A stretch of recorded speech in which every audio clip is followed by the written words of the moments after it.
Good afternoon. My name is Jenna Perry, and I will be facilitating this new faculty orientation workshop.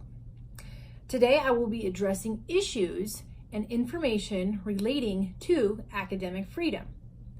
Academic freedom is widely misunderstood amongst the academic community, so it is important that I clarify information on it so there will not be any misconceptions.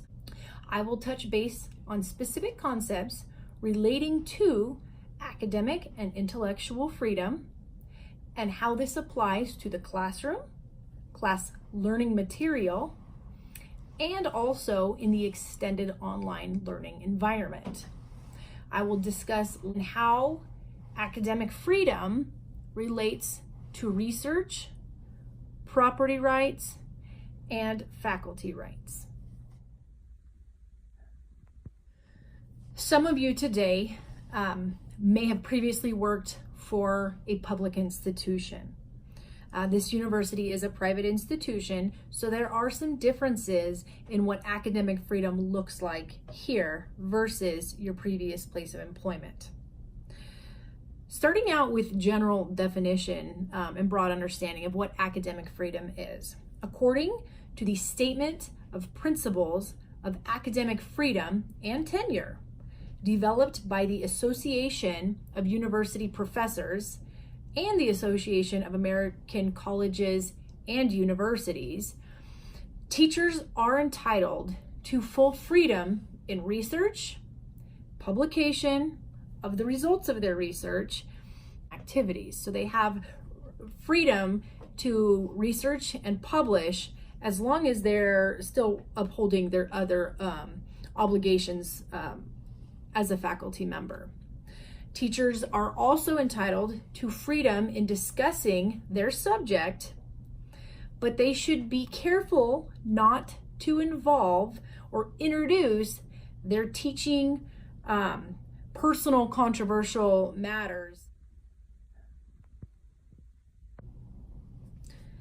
At public universities, academic freedom is basically derived from the Constitution of the United States and freedom of speech. The purpose of academic freedom was to protect professors originally at state schools from persecution from state officials or from the administration for voicing information pertaining to their subject matter, their research, their beliefs. Back in the 1940s, there was some controversy and faculty members were losing their jobs for speaking the truth in their discipline because it went against the popular belief.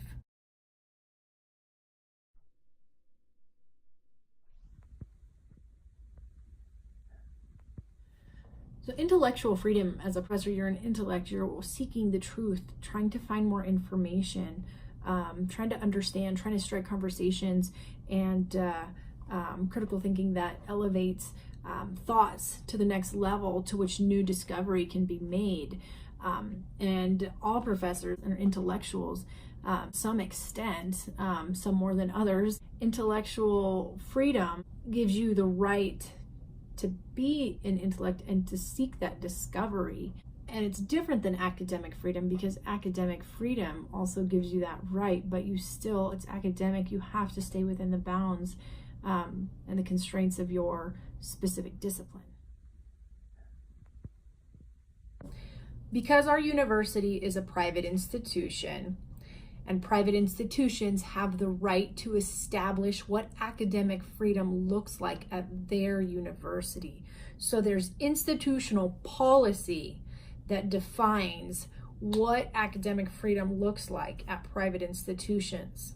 At this particular institution, academic freedom in the classroom it does require you as the professor to use reputable resources with your teaching material. This needs to be backed up by material that is validated, that is accepted in the professional community within that discipline. Teaching materials must be relevant to the material and discussions, and the information being taught in the course has to fall within the boundaries of that subject matter, meaning you don't have the freedom as a faculty member to teach something completely different than what that particular class is designed to teach. As a faculty member, you have the right to determine how you teach the course material as defined in the master course outline. What you are not allowed to do is teach subject matter or in a way of anything that makes students uncomfortable, that is sufficiently severe, that is persistent or pervasive, or prevents students from feeling comfortable to go to class. Obviously, seeking the truth is something that academic freedom promotes and allows. You do have to be mindful of your actions in the classroom, because academic freedom does not necessarily protect you against everything. It does protect you to an extent. You do have to use your professional best judgment as to what is relevant and what is not. In the distance learning environment, academic freedom may be inhibited due to things such as massive online open courses, things like that, of where the faculty member doesn't have the right to present the information and the academic freedom to design how the course needs to be taught, and to the extent of the learning materials included in it. And that's a little bit different than the traditional in-class learning environment, where the faculty member has a master course outline and they teach the information necessary to the students to meet the learning objectives, and they can determine how they teach it and also implement learning materials for the students to use in order to learn that information. A lot of the times with distance learning, this is not the case. Courses are designed to develop, they're canned, and then they're put out there, and the faculty member doesn't have academic freedom of creating the learning environment. They're there as support for the students in the program, and they provide them feedback, and that's how the students learn. So there is a degree of academic freedom that is removed from education with respect to distance learning courses.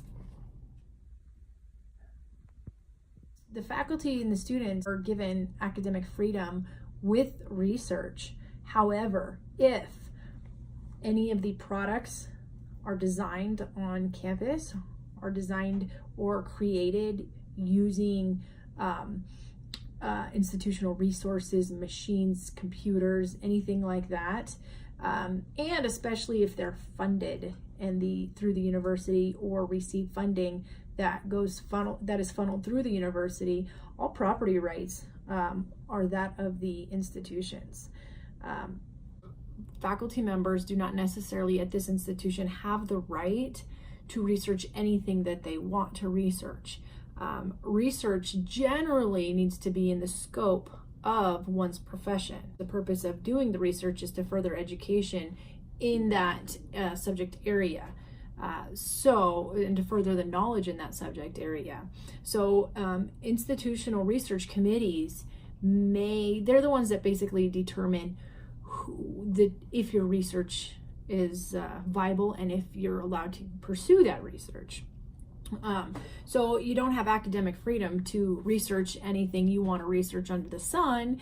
Once again, it needs to be within those boundaries of what you're here to teach at this institution. One additional issue with academic freedom and research is that there's other institutional policies that are kind of supersede academic freedom, as far as institutional review boards for doing research. If an IRB decides that information is there's any issues with the research being conducted, it may prevent the professor from having the freedom of conducting the research that they once had. So there are some additional constraints put on academic freedom with respect to research. In conclusion, academic freedom, in conjunction with the tenure system, was designed to support and protect faculty members and provide them the freedom to be intellectuals and to seek the truth in education. However, there are limits to the protection, and that is further enhanced by this institution being a private university.